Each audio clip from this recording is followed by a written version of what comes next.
Well, I was working in this economic developer capacity with the Tuba City chapter, and but it was hard to work there because it was hard to educate these Navajos to think at a different level because they've been oppressed not only by the Bureau of Indian Affairs but by their own government.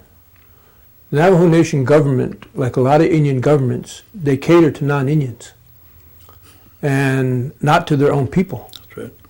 And I had set up a situation where my boss he knew some people that had air ambulances, and all the air ambulances, and Tuba City was a major hub for Indian Health Service. That was one of their major facilities, major hospital there. But then if they had serious problems, they had to fly people down to Phoenix or over to Flagstaff. And so he wanted to get an air ambulance business going. And so I created a Navajo corporation for the chapter under the laws of Nevada, and we created this LLC under the laws of Nevada, which no chapter had ever done before. And so we were going out into dangerous territory. We were starting to think for ourselves and not rely on Window Rock. Well, we eventually pointed back to Window Rock because what had happened is that we used Indian preference and everything to try to set up contracts with Indian Health Service and our air ambulance company for the chapter. And Indian Health Service said, we will give you a contract under Indian preference, and we will exclude all these other air ambulances out and give everything to your company on one condition, and that is that you get the support of the chairman of the Navajo Nation. And so we gave the whole program to the Navajo Nation chairman and told him where we were at and how we needed his support, and he wouldn't give it. For some reason, I don't know why, I never found out why. But he wouldn't give his support. Peter McDonald? No. This was Albert Hale. Oh. He was the chairman. Okay. And for whatever reason, he wouldn't support the chapter. And that's what I'm talking about, that your own people can give you the shaft. And it's not just the federal government. Well, you know, you're never a professional in your own house. I think Jesus said you can never be a prophet amongst your own people. That's right. That's right. Or amongst your own kin or amongst your own family. He said a prophet is not without honor except in those situations. Right. And, you know, I'd like to kind of tie that into what we were talking about earlier here about Oneida and the transitions that we've gone through and the amount of money that we're handling now and how big the organization is. Over the years, if you look back in Indian history, it all started out based on a guardian-ward relationship, where the federal government was the guardian and the Indians were the ward. And a ward is somebody who is incompetent, not capable of handling their own affairs, and someone's got to handle it for them. So the Bureau of Indian Affairs did that for a number of years to be our guardian, the trustee. And they did a piss-poor job of that. And but over the years, through self-determination, Indian contracting of programs, development of casinos, that guardian-ward relationship hasn't extinguished. It's still thriving. It just shifted. Now, the elected officials in the tribal council here in Oneida, is the guardian, and the tribal members are the ward. And the ward is still looked at as being incompetent, in my opinion. So that you have a lot of experts around here who think they know everything. And they're very secretive with their information, what they do, and it's not revealed to the community. There's a lot that we don't know what's going on. And with me, this is a very bad environment for a guy like me to be in because of my investigative instincts. I want to raise questions. I want answers. And my education background helps me to think in those terms. But this is not a place where I'm welcomed, I feel, amongst my own people. And it's sad to say, but I think I've adjusted to it and realized that it's always going to be that way for me. And because I'm like a thorn And lawyers don't like thorns. Politicians don't like thorns. And people don't like being held accountable. And if you try to do that, then you're going to create a very bad environment for yourself. And so there's a number of experiences I've had that have led me to this conclusion. And so I really don't get involved in anything unless somebody asks me for my opinion on something, then I'll give my opinion. But usually people don't want to hear what I have to say. Because when you start speaking the truth about things, you make a certain amount of people very uncomfortable. And that's usually lawyers and politicians. They hate truth. And anybody who speaks the truth is not going to be on their good list, so to speak. So I don't feel like I'm not on the good list. I'm on the bad list. And I think there is a list that is kept of who's the good guys around here and who the bad guys are. Mm-hmm. But the bad guys are really the good guys, in my opinion. Well, I just think that the General Tribal Council has become too complacent. And I think the time will come when they'll rise up as they have in the past. Our history shows that. And they'll make these people accountable. And it may take a little while, but the more we educate our youth, the closer we come to that. But that's only my opinion. Well, I think I would disagree with that. I feel like the General Tribal Council is on the road to extinction, and that it'll be the elected officials and the lawyers who will terminate the General Tribal Council because of the money and the power, the controls that they have over everything. And I was telling one of our elders, Maria Hinton, I was talking to her the other day at the health center, and I said, I feel like a bird in a cage here. He says, why is that? I said, because there's no freedom. I said, we have rules and laws and regulations for everything. And but our society, our Indian society here in Oneida, is a reflection of the much bigger society. It's not just us. I remember when Felix Cohen used to talk about the Indians being the miner's canary. Because miners years ago used to take canaries down in there, and if gas came up in the mine, then the canary would die, and that was a sign to get out. And so he always referred to the Indians as the miner's canary.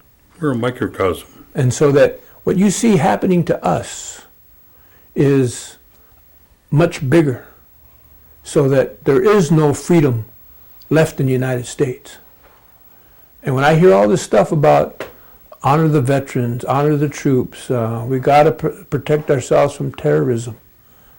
The real terrorists are right here in this country, in Washington, the lawyers, the politicians.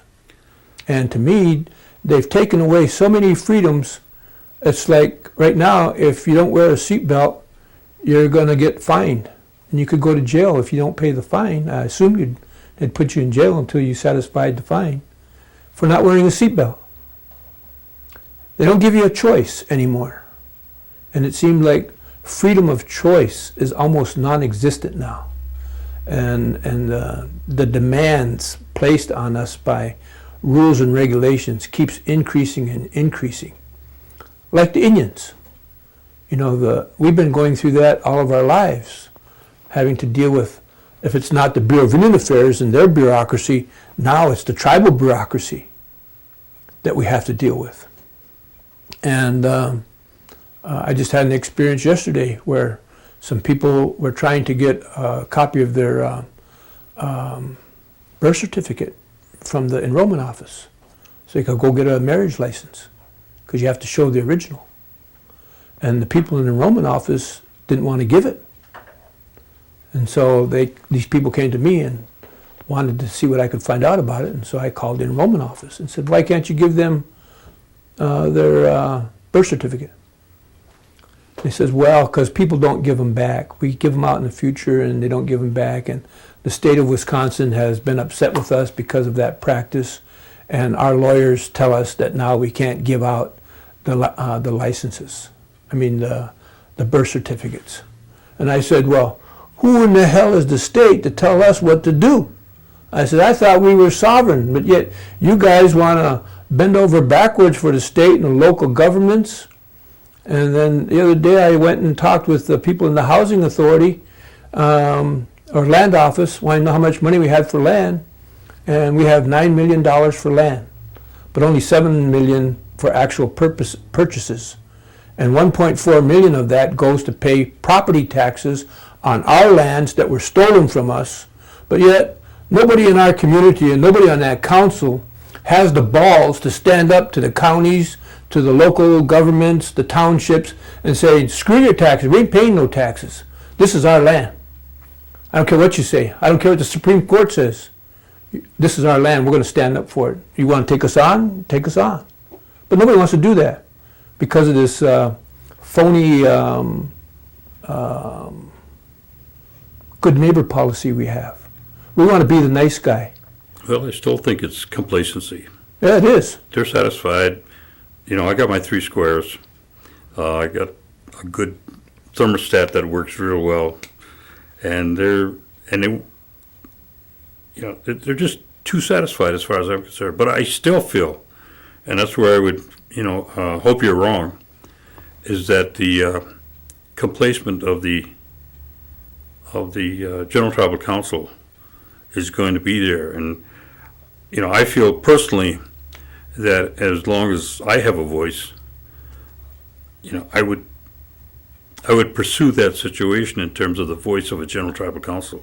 Well, that's the misconception that U.S. citizens think that there's a Constitution. There is no Constitution. It's gone. And nobody wants to admit it. Because of complacency, indifference, everybody's got their jobs. Nobody wants to jeopardize their lifestyle or their standard of living. Nobody wants to rock the boat.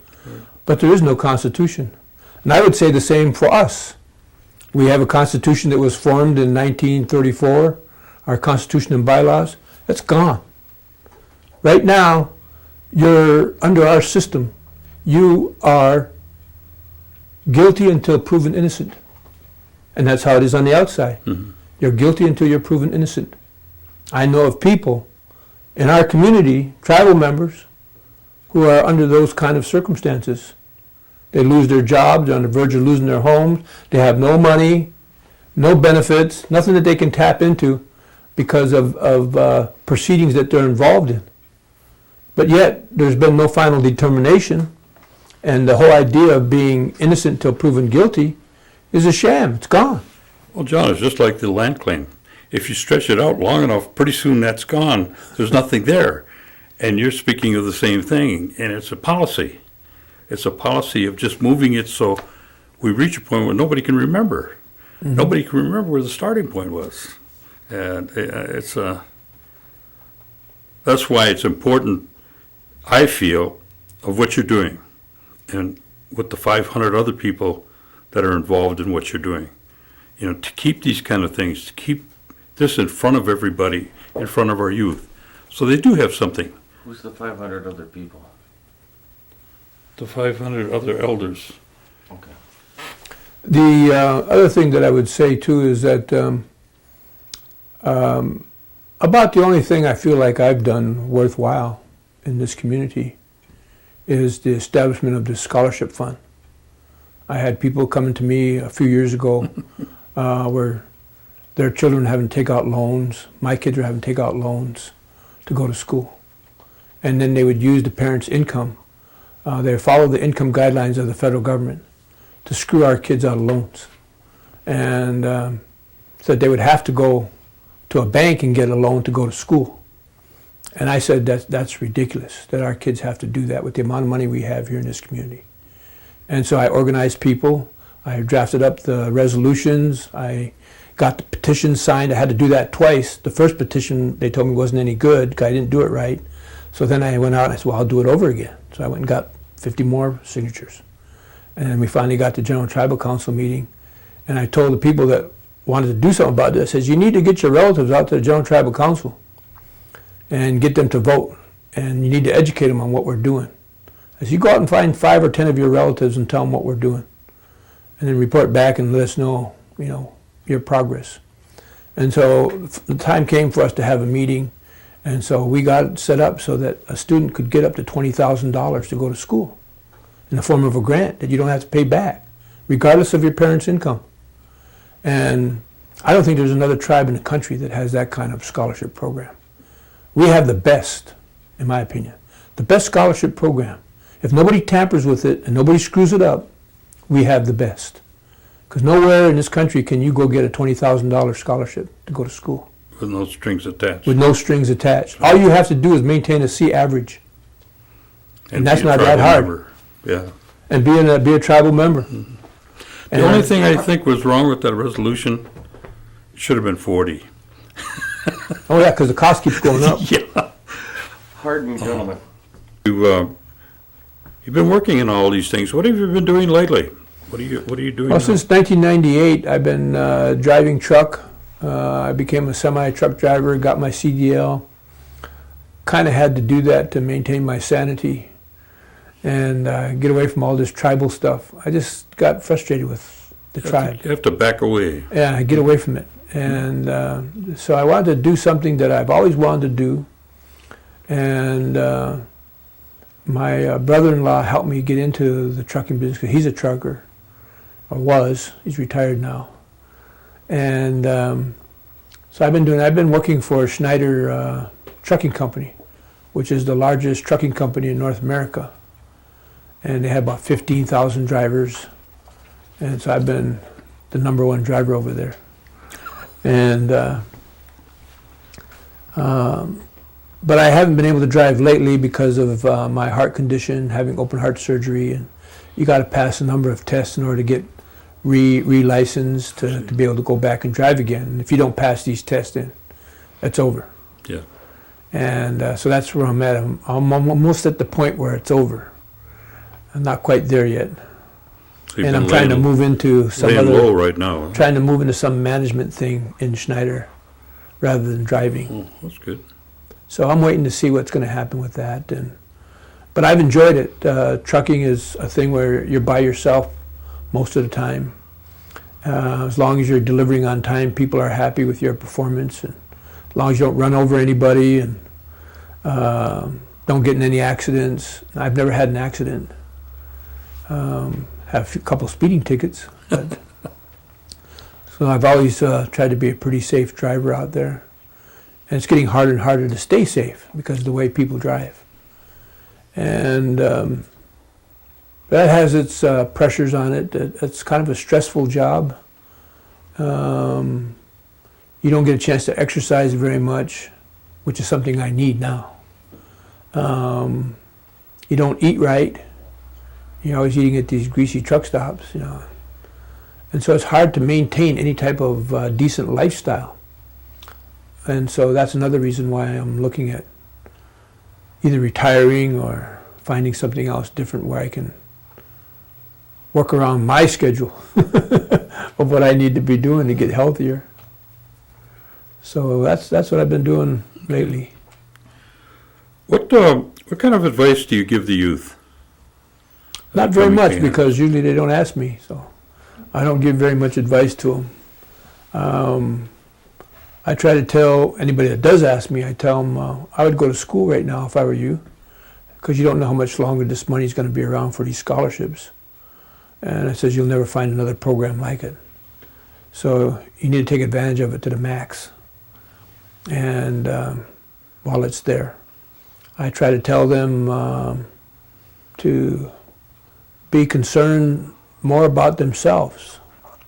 It seems sometimes a selfish thing to think about yourself above others, but you need to really think about yourself to get yourself in order to be able to do things. And if you get yourself in order, then automatically you're able to help others. It just comes naturally. I think that also comes from my upbringing, that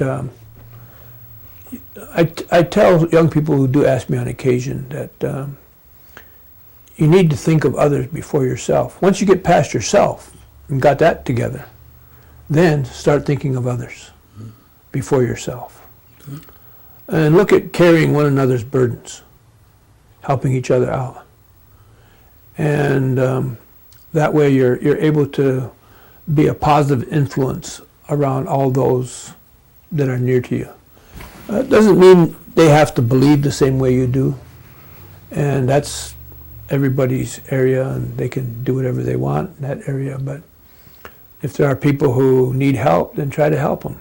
And I guess that comes from my upbringing, the way I saw my folks and my grandparents. And it seemed like they were always carrying other people's burdens, trying to help each other.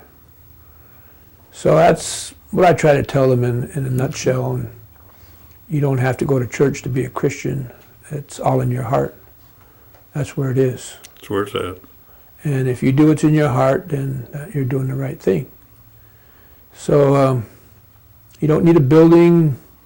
You should go out in the woods every now and then by yourself and talk to the Creator, get to know Him, rely on Him, whatever that means for you. I have a good idea what it means for me, and I try to practice that as best as I can. But I've gotten to the point now in my life where I don't go to church, I don't go to funerals, I don't go to wakes. I just try to keep it very positive and uplifting. But if people come to me and need help, then if I have anything to help them with, I help them. I'm not a wealthy man, I'm not rich in terms of worldly possessions. I don't have a car, I don't have a home that I own, I don't have any property, don't have any stocks or bonds, or have $10 in my savings account. But that's all right for me. You know, I'm not saying everybody has to be like that, but that's the way I've decided to live, and it's something that I'm comfortable with. But it seems I'm never without. It seems that the more you help people, the more help you get. I don't know why, but it seems so automatic that I've had some experiences lately when I've helped people. Then I start getting blessings thrown my way that I don't expect, don't anticipate. It just happens. And so I think that's how it works in life. If you go around helping people, I guess that old saying, what goes around comes around. That's true. Is very true. There's a lot of truth to that statement. Okay. And it's a good thing to live by. Good. But I miss the way we used to do things. I miss the way when, I can vaguely remember, when we used to meet at the old CC camp building. I think they should do that every now and then to maintain their roots. Just to bring you back down. Bring you back down to reality, get you off your high horse, humble yourself a little bit, and keep a pot. That place should always be preserved. I think maybe of all, at least as far as our tribal identity goes, that place should always be preserved, whatever it takes. Put a pot-bellied stove in there, no electricity, no running water, put an outdoor toilet over there, and let's have our meetings there. And They wouldn't last so long. no. Or go to Chicago Corners and I remember when we used to meet at Chicago Corners. Sure. And just one other thing I'd like to say before we close here, and that is that when I was in my second year of law school, I learned that my grandmother, Irene Moore, had come down with cancer. And so I came home. I was going to summer school, and so I dropped what I was doing and came back, because they didn't expect her to live much longer. And so I came home, and one of the first things she says to me when I get home is, she wanted me to take her to a meeting, to a business committee meeting. She said, everybody wants me to stay home, they want me to rest, and they don't want me out on the highway doing this and that. And she said, will you take me to a meeting? I said, yeah, I'll take you. So she grabbed a pillow that she could sit on, and off we went to a business committee meeting. And I asked her, I said, are you going to come to my graduation when I graduate from law school? And she says, well, if I'm still alive, I'll be there. And then she died a couple months later in October, latter part of September, she passed away. And I think of all my elderly relatives, I'm probably closest to her. And once I got home, I came back for the funeral, and then once I got back home, or back to where I was going to school out in Utah, I had a dream one night. And in this dream, I could see her just as plain as day. And she told me, she says, "Don't worry about me." It's like she came to visit me. And it's like we had this conversation going on all night long. 'Cause when I woke up, I was exhausted from this conversation. And she said, "Don't worry about me." She says, "I don't have any pain anymore. And I'm all right where I'm at. And you need to get on with your life and get on with things." And so that was it. And that was, I had wanted, to see something or hear something at the time I came home from the funeral, because it seemed so strange to come home and you expect your grandmother to come walking around the corner. And she doesn't come.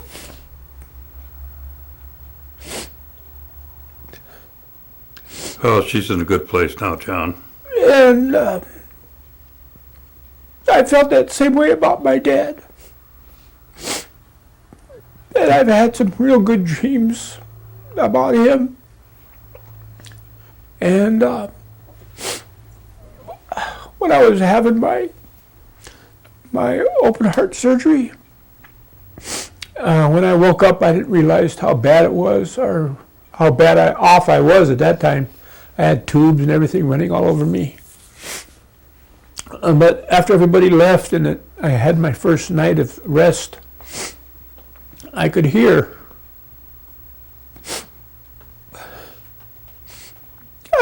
somebody breathing next to me. And so I felt like my dad was watching over me.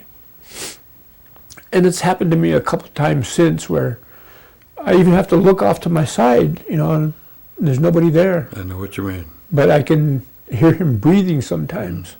So I feel like the Creator in His infinite wisdom sends him to me every now and then to just let me know everything's okay. Right. And he's got things for you to do yet, so. So it's been a good experience, this heart condition. Yeah. It makes you wonder sometimes why you're still alive, because you could easily be dead. Because when they did that operation on me, they stopped the heart so it doesn't beat while they're doing the bypass. And then they told me before that one of the risks is that your heart might not start up again once we stop it. And if it doesn't start up, it's over. So I was just hoping they had a good set of jumper cables when they started my heart up again. And well, you're good so for another 60,000 miles. I told the doctor, I said, "Well, you mean I was dead for a while?" He said, "Well, I wouldn't go that far." I said, "Well, you stopped the heart, didn't you?" And he says, "Yeah. But they hook up your arteries and your blood and everything's hooked up to a machine, so that keeps going through. So, but the heart itself is brought to a complete stop, and then they give it electrical shocks to start it up again. So I'm really blessed. People ask me someday, or they'll comment, "Isn't it a gloomy day? It's cloudy or it's stormy." And I says, in my book and where I've been, there's no such thing as a gloomy day. No. A gloomy day is when there are no more days. Well, on that note, I think we're going to thank you very much for your interview. That was good. And we really appreciate you taking the time to come down here. And Do you see that? I beg your pardon? Do you see that? Isn't that weird? Yeah, a little bit. How does that happen right when he's done saying that? What's that? Low voltage. You took the spark right out of it. Took the power right out. Well, let him Emotional. That was good. hook you, John.